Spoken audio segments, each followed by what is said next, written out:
পরম করুণাময় আল্লাহর নামে শুরু করছি। বিসমিল্লাহির রহমানির রহিম। আসসালামু আলাইকুম, welcome to my Fatema's cooking school. আমার এই রান্নাগুলো যদি ভালো লেগে থাকে লাইক, শেয়ার এবং সাবস্ক্রাইব করবেন। পাশে থাকা বেল আইকনটি বাজিয়ে যাবেন যেন আমার রান্না সবার আগে আপনাদের কাছে পৌঁছে যায়। কেন হাসছি জানেন? আমি যা বানিয়েছি সব খেয়ে ফেলছি, আর কিছু ক্রোসিয়েন্ট আছে আর ড্যানিশ প্যাটিস আছে, সেটা তো আমি ওভেনে করেছি। আর যা বানিয়েছি সব বেজে বেজে খেয়ে ফেলেছি। আমি কোনো কিছুই ফ্রোজেন করি না। আমি তরতা চাই, প্রতিদিনের ইফতারি প্রতিদিন বানিয়ে খাবো। এই জন্য হেসেছি, সবাই করছে আর আমি কিছুই করিনি। আলুর চপ, বেগুনি, পেঁয়াজু এগুলো প্রতিদিন বানিয়ে খাওয়াটাই ভালো, তাই আমি প্রতিদিনই বানিয়ে খাবো। এই তো আমি ময়দার মধ্যে লবণ এবং 1 চিমটি বেকিং পাউডার দিয়ে নিয়েছি। 1 কাপ ময়দার মধ্যে অত বেকিং পাউডার দেওয়া যাবে না। এখানে আমি দুধ দিয়ে নিয়েছি এবং ডালডাও দিয়ে নিয়েছি। যতটুকু প্রয়োজন ডিম দিয়ে নিয়েছি। ডিমটা আসলে এটা নির্দিষ্ট করে বলা যায় না, ফেটে নিয়ে আস্তে আস্তে করে দিয়ে দেখতে হয়। এখন আমি পানি দিয়ে ডোটি খুবই ভালোভাবে করে নিচ্ছি। ডোটি করা দেখতে থাকুন। আমার ডোটি করা হয়ে গেছে। এখন আমি মাংসর কিমা নিয়ে নিয়েছি এবং পেঁয়াজ এবং চিলি ফ্লেক্স নিয়ে নিয়েছি। আমার আজ কাঁচামরিচ ছিল না, বাজারে আনতে গিয়েছে, তাই আমি চিলি ফ্লেক্স দিয়ে নিয়েছি। সয়া সস, অয়েস্টার সসও দিয়েছি এবং কাসুরি মেথি, ব্যাজিল, অরিগ্যানো দিয়ে আমি হালকা রান্না করে নিয়েছি। এই তো আমি ডোটা আবারও হাত দিয়ে ভালোভাবে ময়ান করে নিচ্ছি। বন্ধুরা, তোমরা কেমন আছো? আলহামদুলিল্লাহ, আমি তো ভালো আছি।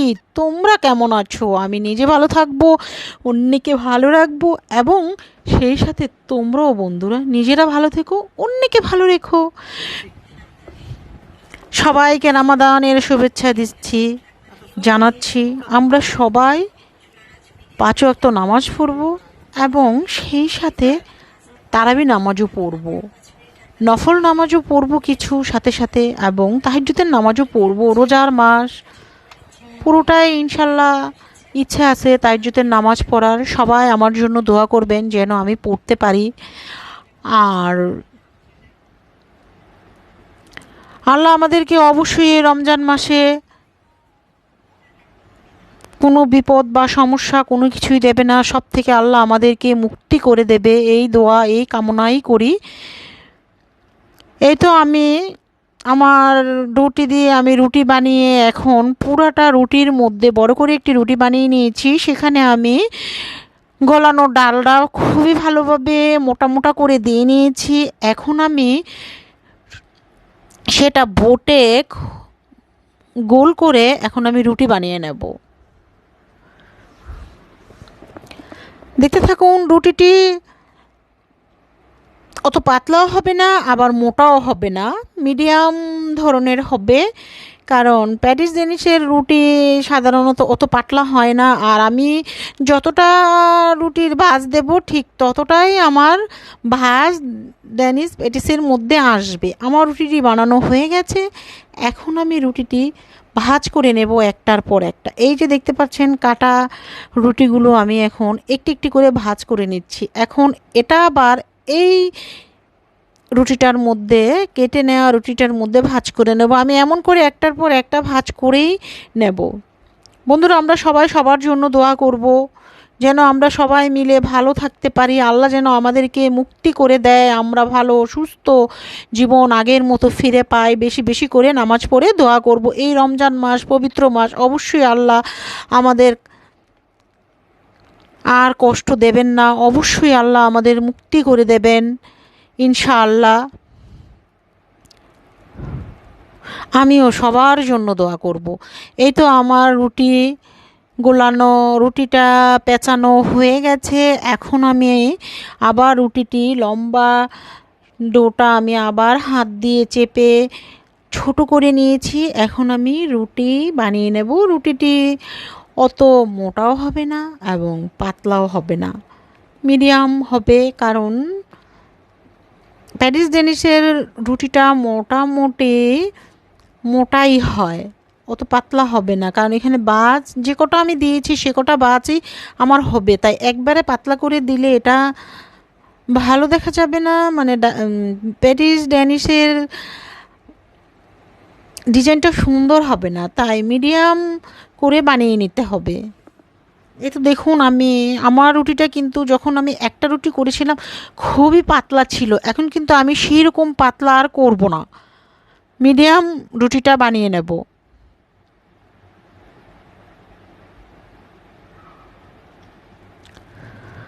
এই তো আমি বেলুন দিয়ে রুটিটি বানাচ্ছি না, কারণ বেলুনের মধ্যে র্যাক র্যাক দেওয়া থাকে, তাই আমি এটা অন্য একটা ইয়ে দিয়ে বানাচ্ছি। এটা আমার ফয়েল গোজের এটার মধ্যে পেঁচানো ছিল, ফয়েল গোজটি আমার শেষ হয়ে গেছে, তাই আমি এখন রুটি বানানোর জন্য এটা নিয়ে নিয়েছি। এ দেখুন, মোটাও হয়নি পাতলাও হয়নি, মিডিয়াম। এখন আমি কেটে নেব, এখান থেকে আমি 4টে প্যাটিস ডেনিশ করতে পারবো। এখন মাঝখানে দিয়ে দিচ্ছি, এই তো আমার ত্রিভুজ আকারে এমনিতেই হয়ে গেছে। এই তো আমি 4টি করে নিয়েছি এবং আমি সাইডটা কেটে নেব। আগেও ইচ্ছে করলে কেটে নিতে পারেন, আমার খেয়াল ছিল না, আমি এখন কেটে নিচ্ছি, এটা কোনো ব্যাপার না, আমি কাটার দিয়ে সুন্দর করে কেটে নিচ্ছি। এই তো সাইডগুলোও কিন্তু আমরা ফেলে দেব না, সাইডগুলো দিয়েও আমরা অনেক কিছু করব।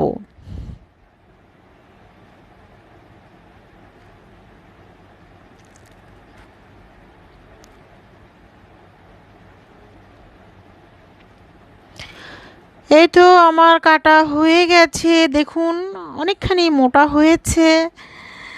আমার এই পেটিস ডেনিশ বানানোটা যেমন সুন্দর হয়েছে, খেতেও তেমন মজা ছিল, ভালো ছিল, খুবই ভালো লেগেছিল। এই তো আমি মাংসের পুরটি দিয়ে নিচ্ছি, দেখুন আমি কিভাবে দিয়ে ভাজটি করছি। এই তো একদম সহজ, শুধু মাঝখানের এই জায়গাটা চাপ দিয়ে দেবো, দুটি সাইড খোলা থাকবে, কারণ এই দুটি সাইড ওভেনে দেওয়ার কারণে ভাঁজগুলো ফুলে উঠবে। এই তো আমার একটি হয়ে গেছে।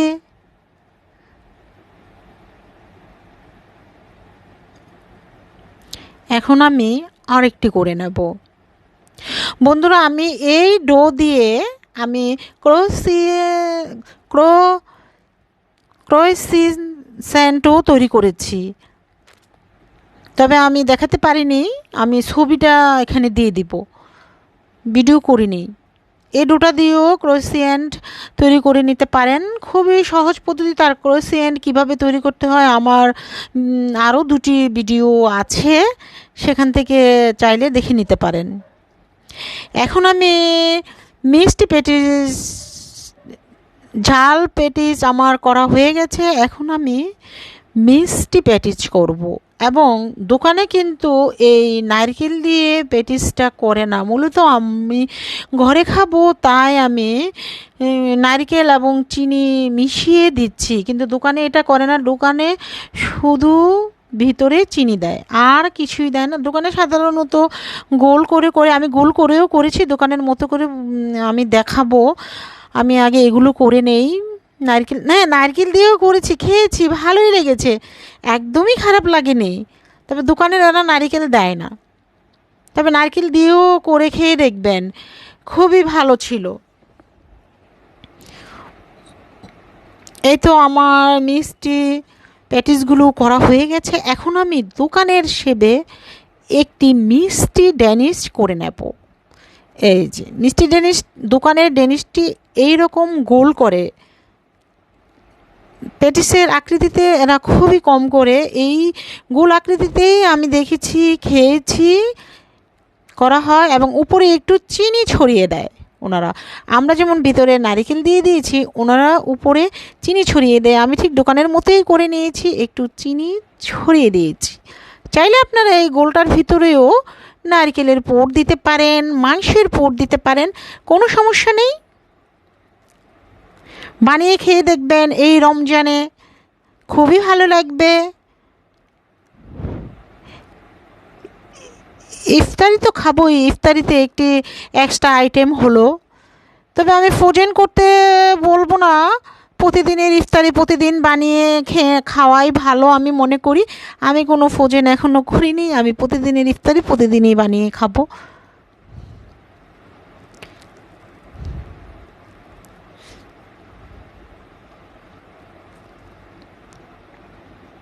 এই তো আমি ওভেনে ডিম ব্রাশ করে দিয়ে নিচ্ছি।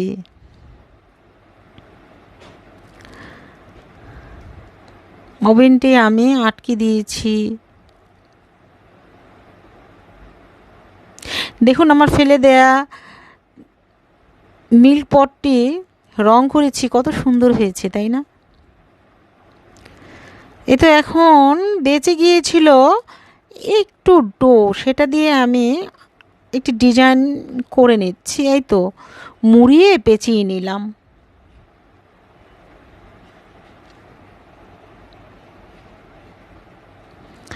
এই তো হয়ে গেল একটি ডিজাইন।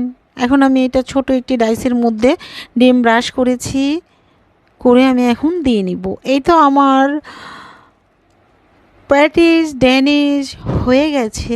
দেখুন তো কালারটি কত সুন্দর এসেছে। কেউ কি বলবে আমি ঘরে বানিয়েছি? বলার কোনো উপায় নেই। একদিন আমার ভাইকে বানিয়ে দিয়েছিলাম এই ড্যানিশ প্যাটিস। আমার ভাই বলছে দোকান থেকে কিনে এনে বলছিস আমি ঘরে বানিয়েছি। আমার তখন হাসি পাচ্ছিল। এই দেখুন বাজগুলো, আমি এখানে যতটি বাজ দিয়েছি ঠিক ততটি বাজই হয়েছে। আমি একটু ভেঙে দেখাচ্ছি ভিতরের মাংসটা। দেখুন এই যে এই সাইড দিয়ে ভাজ